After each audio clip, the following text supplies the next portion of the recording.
আসসালামু আলাইকুম প্রিয় দর্শক, চলে আসলাম এই মুহূর্তে পাওয়া আবহাওয়ার সবচেয়ে গুরুত্বপূর্ণ একটি আপডেট নিয়ে। জানিয়ে দিব আজ হচ্ছে 11ই ফেব্রুয়ারি সকাল থেকে পরবর্তী 24 ঘন্টার মধ্যে বাংলাদেশের প্রত্যেকটি জেলাসহ ভারতের পশ্চিমবঙ্গ এবং আসাম, মেঘালয় ও ত্রিপুরা রাজ্যের যে সকল জেলাসমূহে বিক্ষিপ্ত হালকা মাঝারি বৃষ্টিপাত এবং যেসব জেলাসমূহে তীব্র ঘন কুয়াশার দেখা মিলতে পারে, বিস্তারিত এই মুহূর্তে আমি আপনাদেরকে লাইভ যাচাই করে দেখাবো। তার আগে আপনারা এই ভিডিওটি কোন জেলা থেকে দেখছেন তো অবশ্যই কমেন্ট বক্সে আপনার জেলার নামটি লিখে দিন। আর ভিডিওটি ভালো লাগলে লাইক, কমেন্ট এবং শেয়ার করে দিতে ভুলবেন না। তো ভিউয়ার্স, আমি চলে আসলাম আজ মঙ্গলবার দিন ভোরবেলাতে। আর যখনই ভোরবেলাতে চলে আসছি তখন দেখতে পাচ্ছি যে বাংলাদেশের একেবারে দক্ষিণ অঞ্চলের বেশ কয়েকটি জেলার আকাশ আপনার মেঘলা থেকে মেঘাচ্ছন্ন হয়ে থাকবে এবং অত্যন্ত তীব্র ঘন কুয়াশার দেখা মিলতে পারে সকাল থেকে আপনার ভোর থেকে সকাল 10টা পর্যন্ত। তার মধ্যে আমি দেখতে পাচ্ছি যে কোচ্ছেদপুর, দামোহদা, যশোর, ভাঙ্গন, অভয়নগর, নড়াইল, তারপরে রয়েছে গোবিন্দনাথপুর, রয়েছে মকসুদপুর, শিবচর, মাদারীপুর, গৌরনদী, টুঙ্গিপাড়া, খুলনা, সাতক্ষীরা, বাগেরহাট, তারপর রয়েছে পিরোজপুর, বরিশাল, মতিরহাট, লালমোহন, কলাপাড়া, মাঠবাড়িয়া, সেনবাগ, ফরিদগঞ্জ, তাছাড়া আরও রয়েছে আর ভোলা, বুরহানুদ্দিন, তারপর হচ্ছে মির্জাগঞ্জ, কাউখালী, তারপর রয়েছে এদিক থেকে মাদারীপুর, শিবচর, হাজীগঞ্জ, লাকসাম, রায়পুর, চৌমুহনী, ছাগলনাইয়া, ভেলোনিয়া, তারপর হচ্ছে চট্টগ্রাম বিভাগেরও বেশ কয়েকটি জেলার আকাশ আপনার আংশিক মেঘলা থেকে মেঘাচ্ছন্ন থাকবে এবং তীব্র ঘন কুয়াশার দেখা মিলতে পারে ভোর থেকে সকাল 10টা পর্যন্ত। তাছাড়া আপনারা আরও দেখতে পাচ্ছি যে আপনার পশ্চিমবঙ্গেরও চন্দননগর, শান্তিপুর, বর্ধমান, আরামবাগ, খড়গপুর, চাকুলিয়া, বাঁকুড়া এসব অঞ্চলেরও আপনারা দেখতে পাচ্ছেন যে তীব্র মেঘমালা তৈরি হয়েছে আকাশে এবং সকালের দিকে চলে আসলে তীব্র থেকে অতি তীব্র ঘন কুয়াশার দেখা মিলতে পারে এসব অঞ্চলে। এছাড়াও এই সময়টাতে আপনার রংপুর এবং ময়মনসিংহ বিভাগেরও দু একটি জেলার আকাশ আংশিক মেঘলা থেকে মেঘাচ্ছন্ন থাকবে এবং ঘন কুয়াশার দেখা মিলতে পারে। তাছাড়া আমি আপনারা দেখতে পাচ্ছি যে রংপুর বিভাগ, রাজশাহী, ময়মনসিংহ, সিলেট, ঢাকা এবং কুমিল্লা বিভাগের অধিকাংশ জেলার আকাশে আপনার প্রায় পরিষ্কার থাকবে এবং সকাল থেকে রৌদ্রের দেখা মিলবে।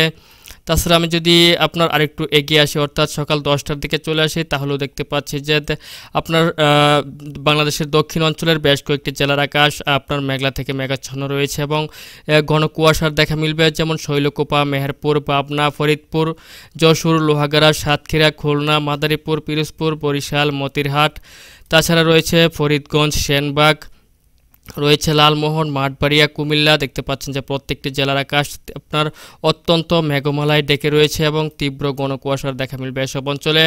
এছাড়াও পশ্চিমবঙ্গের আপনারা দেখতে পাচ্ছেন যে একাধিক জেলার আকাশ আংশিক মেঘলা থেকে মেঘাচ্ছন্ন থাকবে এবং তীব্র ঘন কুয়াশার দেখা মিলবে। তাছাড়া আপনারা দেখতে পাচ্ছেন যে রংপুর বিভাগের একেবারে উত্তর অঞ্চলের দু একটি জেলার আকাশ আপনার আংশিক মেঘলা থেকে মেঘাচ্ছন্ন হয়ে থাকবে এবং অত্যন্ত তীব্র ঘন কুয়াশার দেখা মিলতে পারে। তাছাড়া আমি আরও দেখতে পাচ্ছি যে রংপুর, রাজশাহী, ময়মনসিংহ, সিলেট, ঢাকা, কুমিল্লা সহ চট্টগ্রাম বিভাগের অধিকাংশ জেলার আকাশই প্রায় পরিষ্কার রয়েছে এবং এসব অঞ্চলে আপনার সকাল থেকে রৌদ্রের দেখা মিলবে এবং আকাশ প্রায় পরিষ্কার থাকবে। তাছাড়া আমি যদি মঙ্গলবার দিন আপনার বিকেলের দিকে চলে আসি তাহলে দেখতে পাচ্ছি যে আপনার পশ্চিমবঙ্গের প্রত্যেকটি জেলা সহ বাংলাদেশের অধিকাংশ জেলার আকাশই আপনার পরিষ্কার হয়ে গেছে এবং আবহাওয়া স্বাভাবিক পর্যায়ে চলে আসছে। তবে দেখতে পাচ্ছেন যে দিক থেকে আপনার ব্রাহ্মণবাড়িয়া এবং নরসিংদীর দু একটি জায়গায় হালকা থেকে গুড়ি গুড়ি বৃষ্টিপাত কিংবা আপনার তীব্র ঘন কুয়াশার দেখা মিলতে পারে একেবারে সন্ধ্যার দিকে চলে আসলে। এছাড়াও দেখতে পাচ্ছেন যে আপনার দক্ষিণ অঞ্চলের দু একটি জেলার আকাশে আপনার আংশিক মেঘলা থেকে মেঘাচ্ছন্ন হয়ে থাকবে। এছাড়া আমি আরও দেখতে পাচ্ছি যে আপনার সিলেট বিভাগেরও বেশ কয়েকটি জেলার আকাশ আংশিক মেঘলা থেকে মেঘাচ্ছন্ন থাকতে পারে সন্ধ্যার দিকে চলে আসলে। তবে আমি যদি মঙ্গলবার দিন রাত্রের দিকে চলে আসি তাহলে দেখতে পাচ্ছি যে মোটামুটি মাঝরাত পর্যন্ত আপনার বাংলাদেশ সহ পশ্চিমবঙ্গের প্রত্যেকটি জেলার আকাশে পরিষ্কার রয়েছে। তবে এদিক থেকে দেখতে পাচ্ছেন যে শিলচর, ইম্ফল, তারপর হচ্ছে এদিক থেকে ডিমাপুর, রয়েছে শিলিগুড়ি, আলিপুরদুয়ার, গোয়ালপাড়া, গুয়াহাটি, তেজপুর, যোরহাট এইসব গ্যাংটক এসব অঞ্চলে দেখতে পাচ্ছেন যে হালকা মাঝারি বৃষ্টিপাতের একটি সম্ভাবনা রয়েছে। তো ভিউয়ার্স আমি চলে আসবো হচ্ছে মঙ্গলবার দিন একেবারে আপনার ভোর রাত্রের দিকে, আবারও ভোর রাত্রের দিকে চলে আসলাম। দেখতে পাচ্ছি যে বাংলাদেশের আপনার দক্ষিণ পূর্ব অঞ্চলের বেশ কয়েকটি জেলার আকাশ আংশিক মেঘলা থেকে মেঘাচ্ছন্ন থাকবে এবং অত্যন্ত তীব্র ঘন কুয়াশার দেখা মিলবে। সেই সাথে আমি আরও দেখতে পাচ্ছি যে সিলেট বিভাগের অধিকাংশ জেলার আকাশে আপনার মেঘলা থেকে মেঘাচ্ছন্ন থাকবে এবং সিলেট বিভাগের অধিকাংশ জেলাতে হালকা থেকে ঘুরি ঘুরি বৃষ্টিপাত সহ মাঝারি ধরনের বৃষ্টিপাতের একটি সম্ভাবনা রয়েছে। যেমন আমি দেখতে পাচ্ছি যে বড়লেখা, কুলাউড়া, বালাগঞ্জ, সিলেট, চরখাই, জকিগঞ্জ, জয়ন্তপুর, ছাতকবাজার এসব অঞ্চলে আপনারা দেখতে পাচ্ছেন যে হালকা থেকে ঘুরি ঘুরি বৃষ্টিপাত সহ মাঝারি ধরনের পর্যন্ত বৃষ্টিপাতের হওয়ার সম্ভাবনা রয়েছে। তো ভিউয়ার্স এই ছিল এখনকার মতো আমার কাছে আজকের পাওয়া আবহাওয়ার সবচেয়ে গুরুত্বপূর্ণ একটি আপডেট।